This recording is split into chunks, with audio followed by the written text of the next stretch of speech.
பெற்ற மகனையே திருமணம் செய்து 2 குழந்தைகளை பெற்ற தாய்.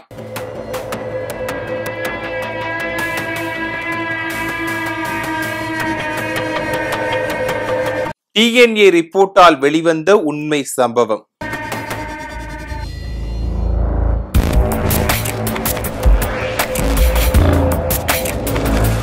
இது எப்படி நடந்துச்சு?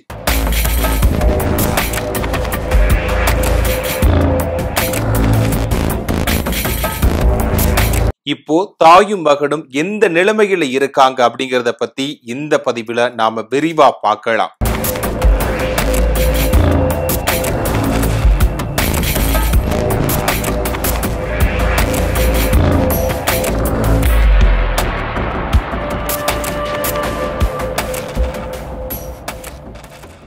ஒரு பெண் தாயா இருந்து பின்னாடி மனைவியா மாறின ஒரு வினோதமான கதை தான் இது. இளம் வயசுலேயே ஒரு பெண் கல்யாணம் பண்ணி குழந்தையை பெத்தெடுக்கிறாங்க. அதுக்கப்புறமா அவரோட கணவர் பிரிஞ்சு போயிட்டதால தனியா வாழ்ந்துட்டு வந்தாங்க. அப்போ அந்த பெண்ணுக்கு 21 வயசு ஆயிடுச்சு. இதுக்கப்புறமா கடந்த 2015ஆம் ஆண்டு அந்த பெண் ஒரு இளம் வாலிப பையனை சந்திச்சு காதலிக்க ஆரம்பிக்கிறாங்க. அந்த வாலிபர் தன்னோட குறைஞ்ச வயசு பையன்னு தெரிஞ்சுமே 2016ல 2 பேருமே கல்யாணம் பண்ணிக்கிறாங்க. அவங்களுக்கு 2 அழகான குழந்தையும் பிறந்து வாழ்க்கைய சந்தோஷமா வாழ்ந்துட்டு வந்தாங்க. இந்த வாழ்க்கை நமக்கு அடுத்து என்ன கொடுக்க காத்திருக்குன்னு தெரியாம வாழ்ந்துகிட்டு இருந்த அந்த குடும்பத்துக்கு ஒரு பெரிய இடி தலையில விழுந்திருக்கு.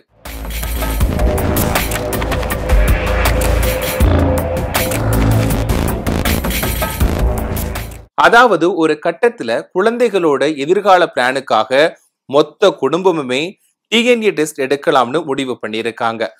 அந்த டெஸ்டோட ரிசல்ட்னாலதான் அந்த குடும்பமே இப்போ சிதறி கிடக்குன்னு சொல்லலாம்.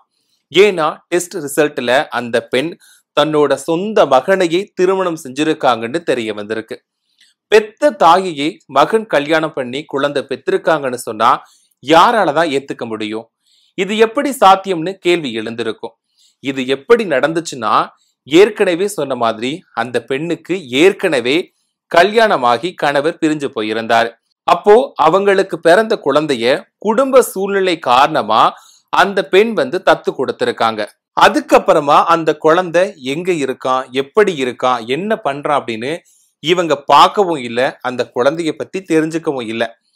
பல வருஷம் தனியாவே வாழ்ந்து வந்த அந்த பெண் 21 வயசா இருந்த அவரோட கணவரா பார்த்திருக்காரு. பின்னாடி அவங்கள காதலிச்சு கல்யாணம் பண்ணியிருக்காங்க. இங்கதான் ட்விஸ்டே இருக்கு. இவங்க கல்யாணம் பண்ணிக்கிட்ட பையன்தான் அந்த பெண் சின்ன வயசுல தத்து கொடுத்துட்டு போன அந்த பையன்னு தெரிய வந்திருக்கு.